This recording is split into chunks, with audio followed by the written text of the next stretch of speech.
Born and raised in Southwest Detroit, George Azar, a first-generation Palestinian, has cooked and trained in fine dining at some of the top restaurants around the world. In coming home, he saw a void in the culinary landscape and taught himself to cook the thing he loves to eat the most, Vietnamese, and share that cuisine and excitement for it with the people he grew up with. Now in the middle of rebuilding his restaurant, Flowers of Vietnam, George is bringing those flavors and techniques that he learned back home to Southwest Detroit.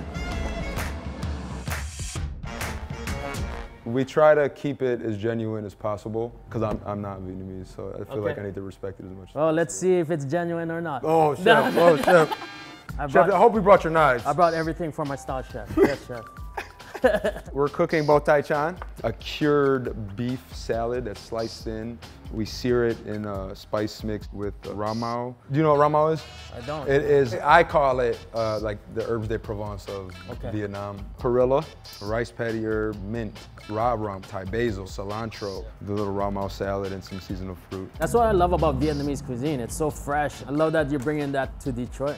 Vietnamese food seems to be something new to Detroit proper. I couldn't tell you how many times someone comes in here and says, man, I've never had Vietnamese food before. Everywhere I've ever lived, there's been Vietnamese food in close proximity. And one day I'm like, man, I gotta drive all the way to Madison Heights right now to get a banh mi and a boba smoothie. As chefs, we want to cook what we want to eat too. So. Right, so that's exactly how it really started. It's exactly how it started. I'm like, what do I'm craving this the most every day.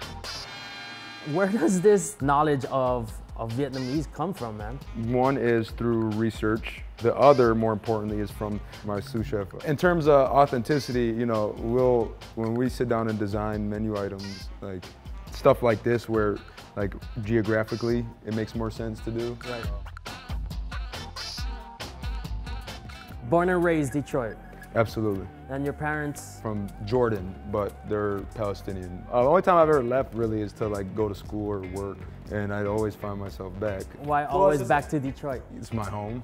Okay. You know, Southwest Detroit has always been a thriving like community, and people have left. It's time to come back. We were driving down the street, and there's a building that's been practically decimated, and right across the street is a completely brand new building. My whole block is vacant. There's nothing but opportunity here. These are the flowers in the cracks right now. Right. Next is the broken rice.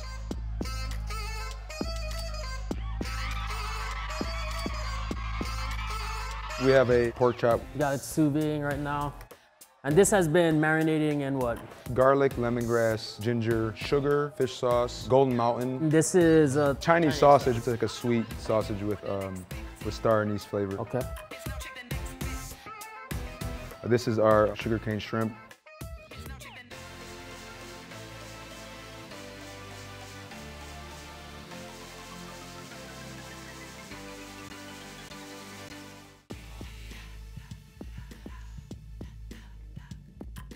Because Vietnamese food is somewhat foreign to Michigan or Detroit taste buds, I took a chicken wing. It's like, yeah, come in. You look at this familiar chicken, but then it's like, you taste that fish sauce? Slowly ease these guys in. I feel that's the way. We've got to make everyone feel comfortable. Yeah, you know, man, like, we got to think back what truly is the foundation of dining, right? Yeah. It's like, this business is a business of servitude. Once you start calling food art, it becomes pretentious. Food is for everyone.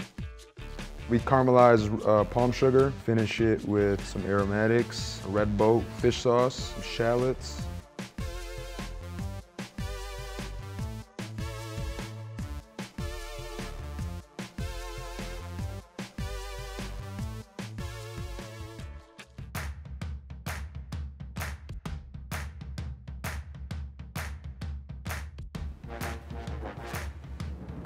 Again, all of those flavors, man. It's big and bold with all of those herbs and spices in it. Salty, sweet, spicy, herbaceous, savory, umami, herb, all of that. You got it all. That's the iconic Vietnamese like cuisine sensation while you're eating it. You just said it. Your parents came from Jordan straight to Detroit? Well, my dad did. Okay. And my mom came here when she was around 5. Both my parents came straight to Southwest, and they met in Southwest. What was your upbringing? Was it always a diverse community around? Oh, 100%. Southwest Detroit, I remember growing up, I had friends from like the West Side come over and they're like, man, you got the best neighborhood, bro. We don't have to leave anytime. Like we got the music store, we got the grocery, we got the corner store. Predominantly, it's always been Hispanic, right? Everyone speaks Spanish to you first in a way, and then if not, then you kind of Spanglish the shit out, you know? Yeah. But it's always been diverse, always. We see one color in Southwest, for sure, yeah. But we're in the middle of rubble. So once this all comes together, it's gonna be beautiful.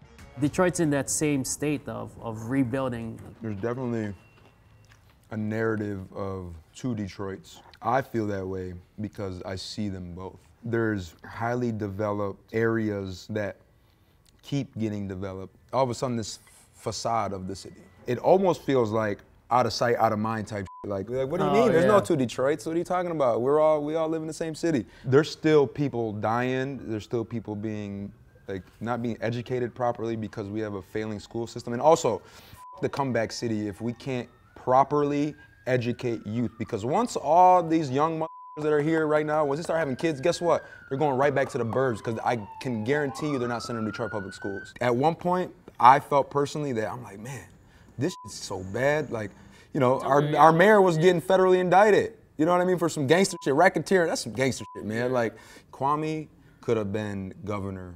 The dude knew how to maneuver in a political arena.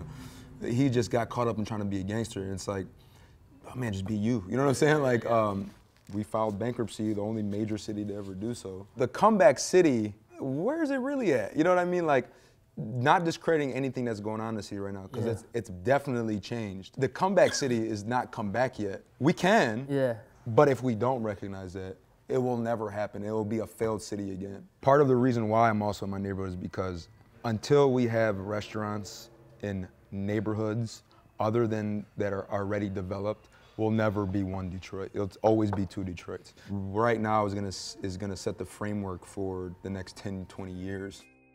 We hold that power as chef people to bridge the gap and make two one. You know what I mean? Yeah. So we communicate through the cultures. Every single culture recognizes a gesture of hospitality. Yeah. I'm just hoping that other parts of the city, people start to do the same, I guess, you know. We'll see what happens in the next 10 years. We're not the comeback city. We're still coming. We're going to Amar Pizza, where this brothers decided to bring Bangladeshi flavors to Detroit.